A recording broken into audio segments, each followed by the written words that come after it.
Everyone, welcome back to another video. So I had a question on rest days. How many to take? How many do I take? How many should you take? So basically, for the longest time, even in my like excessive training that I used to do, I always took one rest day a week, at least one. And that was usually for me a Sunday.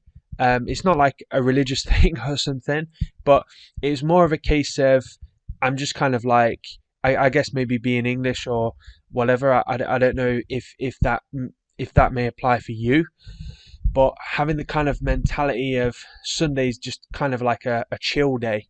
And I've just kind of always like had that mentality where it's not really a day that I'm like doing excessive anything.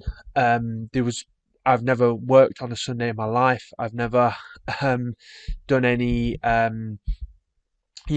mean, I guess I did maybe some chores and stuff, but I've always just take that kind of mentality. So digressing a little bit, basically how many rest days should you take? I would recommend depending on your training.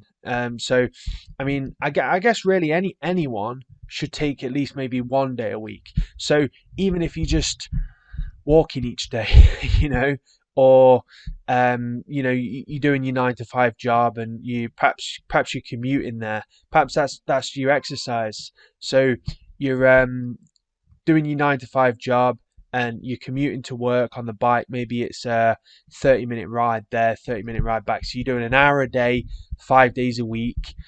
Saturday, don't know, like walking, riding with your friends, fixing up your car, whatever, right? Maybe maintaining the bike as well, because you've just rode it all week and maybe it was raining. So then Sunday comes. I think it's not just a physical thing either, the rest day. I think it's like a mental, spiritual thing, right? So it's not just like, oh, I want to rest my legs, or I want to rest my body, or if you've been doing pull-ups all week, I want to rest my arms and whatever. It's more of a case of just kind of like not doing like excessive chores or work or mountain biking up hills, whatever. So basically you can just kind of just rest and just not do too much. Maybe catch up on some shows that you haven't watched all week because you've been busy cycling and working and whatever. Catch up on chats with friends, so you messaging your friends on Facebook or whatever. So I would say just rest at least one day a week where you don't have to just like lounge out the whole day, but I'm just talking about like not doing anything seriously excessive. So not doing your grocery shop where you're walking to the grocery shop 2k there and back and things like that. So I would definitely say at least one well, not necessarily at least, but one day a week like that where you just kind of chill. And then maybe you can have one or more days where it's more kind of like a recovery day.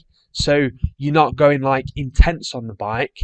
Maybe you're kind of kind of like recovering. So you're kind of in a low zone 2, high zone 1, depending on your heart rate zones, and you just kind of like cruising, cruising to work, cruising to wherever. So rest is very important, and it's definitely something overlooked in training. People really think that the training is where you make the gains, where that's true, but the training causes you to make the gains, and then it's the rest and recovery where you actually make the gains. If you're trying to increase your FTP and you don't have any rest, then you're not going to increase your FTP because your body isn't going to be able to stop and take stock and build those bigger, thicker arteries and lungs and whatever, right? So it's not going to be able to do that kind of thing because your you're constantly still going. So your body's like, right, well, this guy's still in, fight or flight mode kind of thing, because essentially that's what exercising is for our bodies. Your adrenaline like spikes up, and just think about it, right? In nature, like, when would we have ran if we were being chased, right? Maybe we would have done very light jogs, to like, I want to go and get some fruit, and the fruit tree's 2 miles away, so it's like, I bet, and I'm hungry now, so yeah, you do like a light jog there. But usually, like, when running, especially things like sprinting, there would be some kind of fight or flight involved, where a leopard's just jumped out of the tree, and it's like, shit, I got to fucking sprint away from this leopard, and then I've got to sort of climb up this tree, and then throw rocks at it, so it leaves me alone. So yeah, it's definitely kind of taxing on the adrenals and stuff, and just the kind of constantly going, like, even if it's just, even if you've just like pottering around, like you're pottering around the house, and you're running to the store, and you're doing this and you're doing that and you're doing the other, that's still taxing on the body, taxing on the adrenals. So if you're constantly moving, it's good to have that one day, at least one day, where you kind of just like slower, where you're in no rush, you just go about everything in your leisure, and maybe that day can catch up on things, like I was saying, catch up on some news, or I don't know, whatever you're into, right? So those kind of days are just so good in my experience for your mental, because then you can be kind of like, especially on the last day, like if you're training a 6-day week, and you're like training hard during that week, and on the last day you can be like, I'm going to give it everything. I mean, you should be like this every day, but you can know that you can leave the tank empty, because then the next day you're just going to be chilling. And it's also a good thing as well, because sometimes whilst training, you can't actually get all the food in that you need, because I find typically on a big training day, I actually sometimes have less appetite. Not always, but sometimes, depending on the type of training, my appetite is actually less, and I'm actually hungrier the next day. But if you've got a big load again the next day, then your appetite might be suppressed again, and the cycle continues until that rest day, where you can just literally sit there, and if you need to, sit there and eat 10,000 calories, right? If you need to, of course, to recover from the busy week. Not that, in my opinion, you should be doing that much training so that you have to recover like that, but you get my point. Obviously, some people do crazy things, but I would say, if you're the average person, just try and take one day a week where you're not really doing too much. You don't have to be just sitting down, like I said, but you're not necessarily cycling or even like walking far. You just kind of like doing little odd jobs around the house, maybe the that's not too stressful. So maybe the oven timer's gone faulty, so you kind of like tweak that, or you've got a computer problem or something like that. That's the kind of things I do on a Sunday. I don't tend to do too much.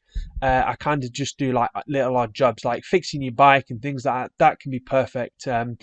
Sometimes if you have just maintaining your bike even as well. That was the typical kind of thing that I would always save for a Saturday or a Sunday, or just a rest day in general, basically. So I do think rest days are very important. I certainly remember knowing people who were afraid to take a rest day, and not only that, they even thought that going out cycling up a mountain on a rest day was appropriate.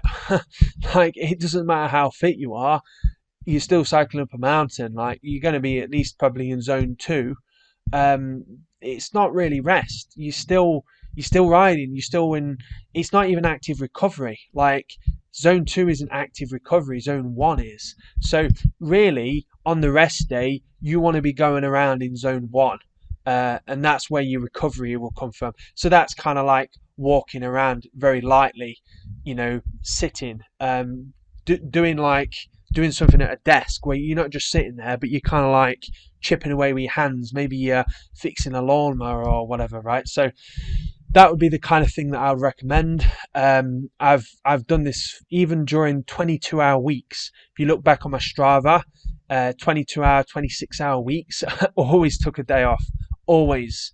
It was essential because it was the day that, you know, I ate plenty, I relaxed. You know, there'll be some weeks where I'd look forward to it all week. Like, wow, this has been a hard week. I need this day, you know, to recharge, and it's so important to recharge. You know, for that kind of mental battery and the physical battery too. So, essentially, if you don't have that recharge, then essentially you might end up down the line getting a load of problems, you know, like adrenal fatigue. Adrenal fatigue isn't just for people who are running on stims, right? Adrenal fatigue can be for anyone who's excessively using their adrenaline too much. So if you're constantly on the move, you're constantly riding, like for example, if you're a delivery rider and you're riding 7 days a week, or even 6 days a week could be too much for a job like that, and you're just constantly on the go, and there's no stopping. That is a recipe for adrenal fatigue. So having that 1 or 2 days off, or that one full day off, and that one kind of active recovery day is going to be great for. It's going to be great for your training, because at the end of the day, you're not going to recover, you're not going to heal unless you take some rest. So that's my thoughts on that anyway, really. If you have any thoughts, let me know in the comments. If you take rest days, give this video a thumbs up. If you don't take rest days, give this video a thumbs down. And I'll see you in the next video, everyone.